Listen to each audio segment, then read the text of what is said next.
a human level, this Allah has given them such great intelligence. But see how minds can get perverted, programmed, brainwashed. The basic thing, you steal my property, talk to me, now you want to settle with Mr. Muhammad. I said, look, what right has he to settle my affairs with you? Me, come to me, ask me, say, brother, forgive me, look, I spent it already, maybe one day I will try and rectify this. Talk to me, maybe I'll give in. And the Arab is, Allah has made him that. Allah says so. Is Halim, Ismail and his children. Halim means submissive, suffering, they're patient. You go and talk to him. So I'm telling the Jews, these young men, I says, what is the real difference between us? Nothing, really nothing. We are one people, wallah, and we are one people. With the Christians, we have a lot of problems. He believes in so many things. At every step now we are having a confrontation with the Christian, not with the Jew. Our only problem with the Jew is political. We are not fighting the Jew because we say he's a Jew. Kill him because he's a Jew. No.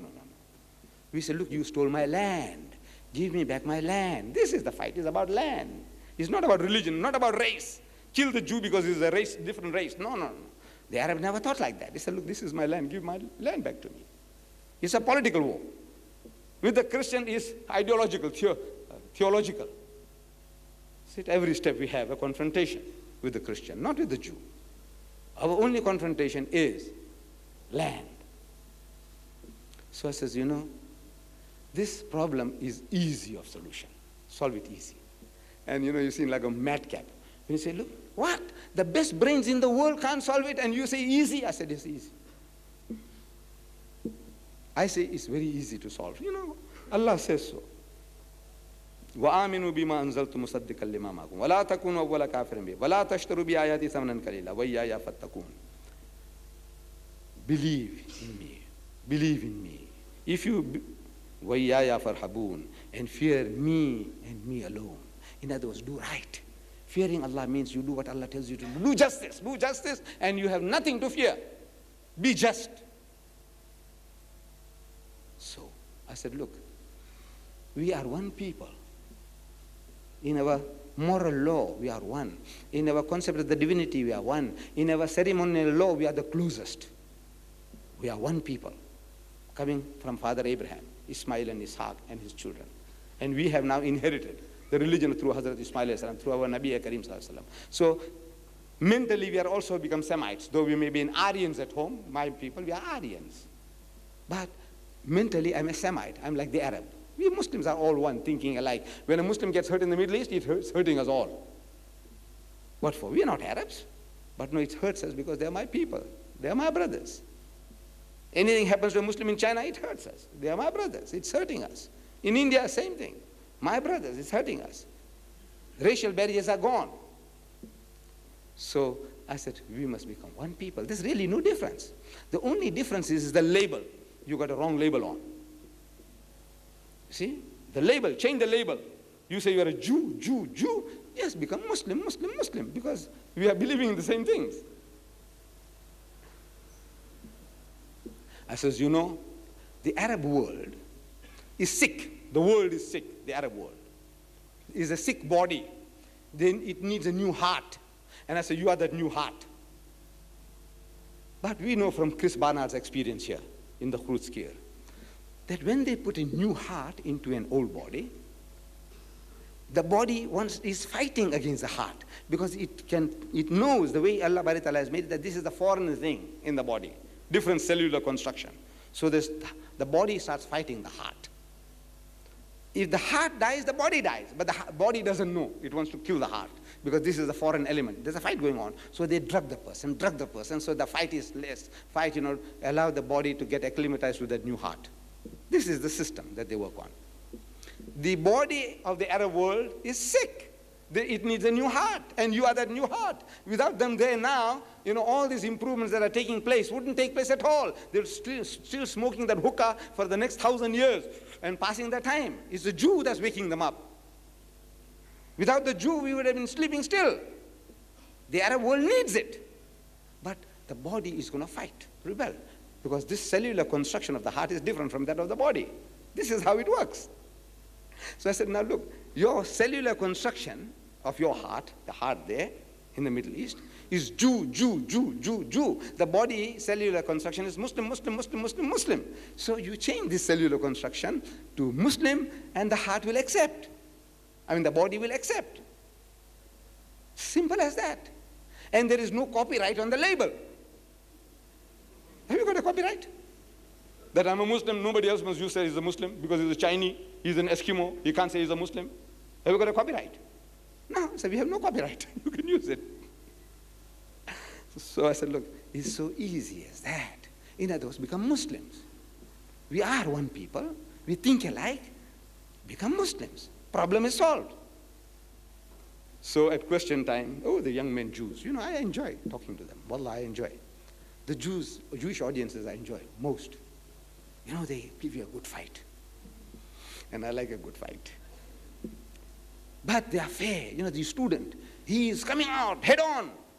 But when he's defeated, he acknowledges defeat. That's the greatness. So he must acknowledge that he's beaten. So at question time, one fellow stands up. These are all Muslim medical students. They said, why don't you change your label? I said, change your label to solve the problem. I says, you have beaten my brother once. You've beaten them twice. You've beaten them thrice. And I said, you can beat them 30 times. But you haven't solved the problem. You'll never be able to solve the problem. Because at the moment is a problem of technology. Technologically, you are superior to my brethren. Physically, the Arab soldier is a better specimen of manhood than the average Jew. He's a better man, physically. But he's getting beaten. Because technologically, that guy has got better education. You see, the average Arab soldier may be a standard 6 guy. The average Jewish soldier is a matriculant. So he can follow instructions far better, more effectively than the Arab. That's why they're getting beaten. Technologically, the armaments. They can use better armaments. They got better armaments, better supplies. With the others, the Russia won't supply us, but America is giving them to the Jews. The most sophisticated weapons of attack and defense. That Russia, stealing all our money, he's only giving you defensive weapons. You just sit back and get, you just protect yourself, and there too you're getting hiding. So I said, look, it's a battle of technology. And technology is not a closed shop. A time will come when the Arab also will catch up with you. And a time will come when the American will let you down. When that happens, I say, it's done for you. Before that happens, why don't you come to terms with your brother and your cousins? And the guy will let you down. During that 1967 war, 67, or the 73 war, 73 war, when the Arabs closed the pipelines. So there was newspaper items in America. He says, save fuel, burn Nixon. Burn Nixon. The guy was president. So burn him, save fuel, burn that fellow. This American nation, look, I says, they let the Vietnamese down. They lost 50,000 men, Americans, that died in Vietnam. But eventually they threw in the towel. Look, the same fellow now, what he did now. In Beirut, he was there with his navy there, and he's shooting 35 miles away, hitting at those people in the mountains, the Muslims. This American fellow, big bully, shooting from 35 miles, his cannons. Nobody can come anywhere near to shoot at his boat. 35 miles away he's shooting. And he's barricaded himself, militarized himself.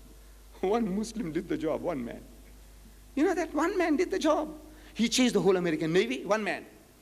Whole of the British force, whole of the French force, whole of the Italian force. One man did the job. Do you know that? Not the whole 100 million Arabs. One man did it. In a truck with dynamite, he went and smashed into the Americans. 260, he killed one hit. And the Americans couldn't stomach that. They can hit you, yes, but they can't get hurt. They mustn't get hurt. So the Americans started crying, saying, oh, son, bring them back, bring them back. Shh. So the Americans went, the Navy went, his Marines went, the French went, the British went, the Italian went. Who did it? One man did it. That spirit is required. If you are prepared to pay for what you want, there is nothing on earth which you can't get.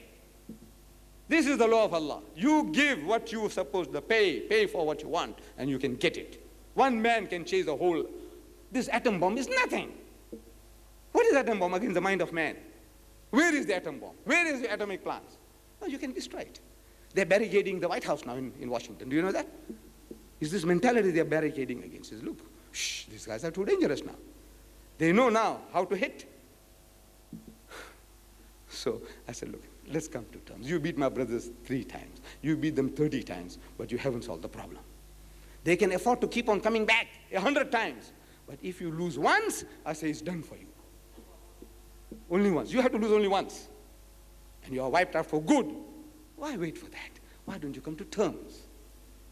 Shh. Change your label. Change your label.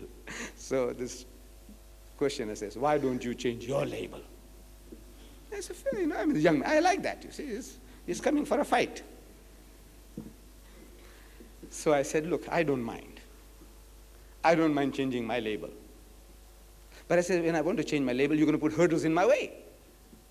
You will tell me what to do. Like you did to that Afrikaner. He wanted to marry a Jewish girl, an Afrikaner.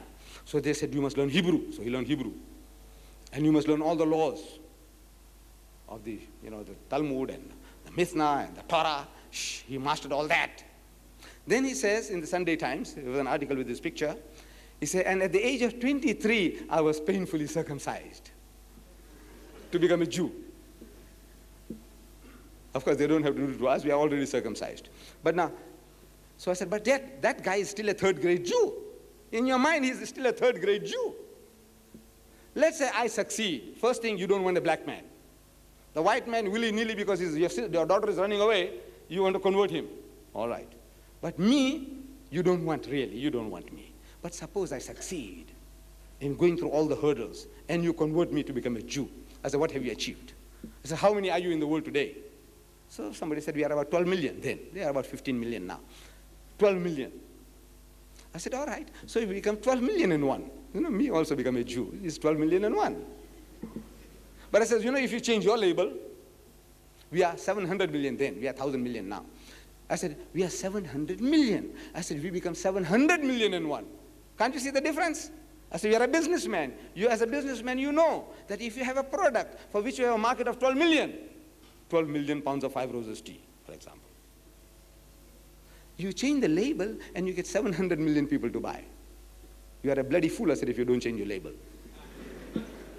No. And there's no copyright on the label. No copyright. Put it on, man.